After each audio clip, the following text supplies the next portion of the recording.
Selamat sore, saya Irina Florencia dengan nomor induk mahasiswa 1911E2075 akan mempresentasikan materi parasitologi 2 dengan judul Flagellata jaringan Trichomonas vaginalis. Klasifikasi, domain, Eukaryota, filum Metamonada, kelas Parabasilia, ordo Trichomonadida, famili Trichomonadidae, genus Trichomonas, spesies Trichomonas vaginalis.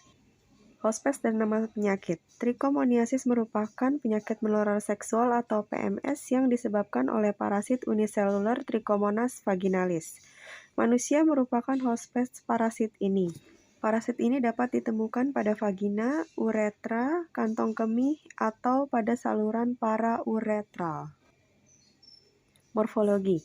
Tropozoid T. vaginalis berbentuk oval dengan panjang 7 mikrometer hingga 23 mikrometer dan memiliki 5 flagella dan undulating membran.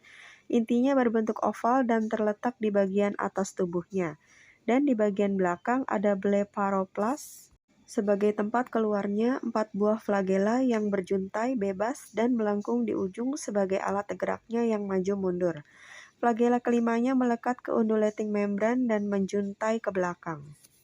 Bawah membrannya terdapat costa, yaitu suatu cord yang mantap, berfilamen yang berfungsi untuk menjaga undulating membran. Juga mempunyai axostyle yang terdapat pada sitoplasmanya yang berfungsi sebagai tulang. Siklus hidup. Transmisi infeksi yang sering adalah melalui hubungan seksual di mana wanita menjadi reservoir infeksi dari laki-laki. Setelah itu berkembang biak melalui longitudinal binary fission di mana dimulai dengan pembagian nukleus, diikuti aparatus neuromotor dan terakhir adalah pemisahan sitoplasma kepada 2 anak trofozoid.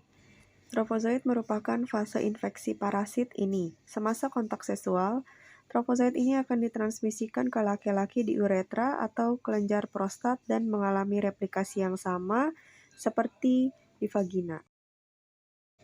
Cara penularan, melakukan hubungan seksual dengan penderita trichomoniasis. Trichomoniasis juga dapat ditularkan melalui penggunaan pakaian atau handuk basah yang mempunyai trofozoid parasit yang masih viabel. Penyakit ini tidak bisa ditularkan melalui hubungan intim oral, anal, ciuman, dan berbagai peralatan makanan atau peralatan pribadi bersama. Patologi dan gejala klinis. Trichomonas vaginalis ditularkan ke dalam vagina dan mulai berkembang biak bila flora bakteri dan pH keadaan fisiologis vagina sesuai.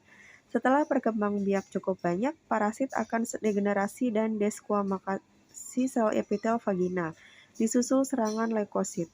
Di sekret vagina terdapat banyak leukosit dan parasit yang bercampur dengan sel-sel epitel.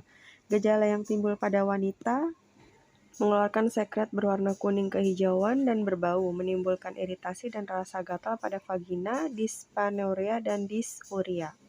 Jadi perdarahan abnormal setelah koitus atau nyeri abdomen. Jika terjadi uretritis, maka gejala yang timbul adalah dysuria dan frekuensi berkemih meningkat. Trichomoniasis pada laki-laki yang simptomatik akan mengalami iritasi penis, pengeluaran cairan atau perasaan terbakar setelah berkemih atau ejakulasi. Pemeriksaan laboratorium yang pertama, pemeriksaan mikroskop.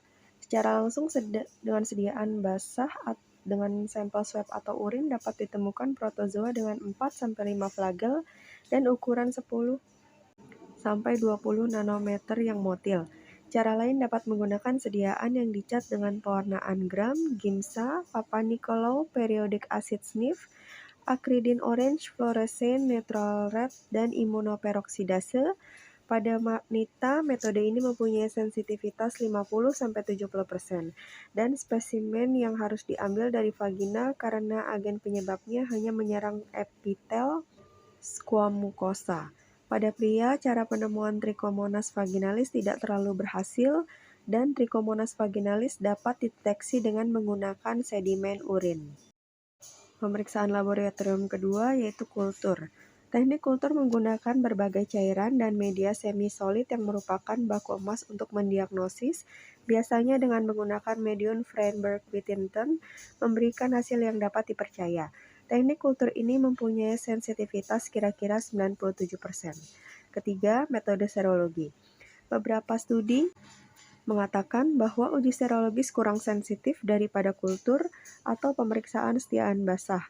Pada metode serologi ini dapat digunakan teknik ELISA, tes latex agglutination yang menggunakan antibodi poliklonal dengan antigen detection immunoassay yang menggunakan antibodi monoklonal dan nucleic acid base test.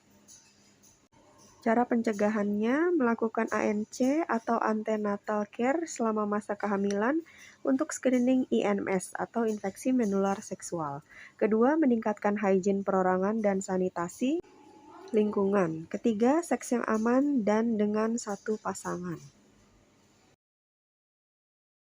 Sekian presentasi dari saya. Terima kasih semuanya.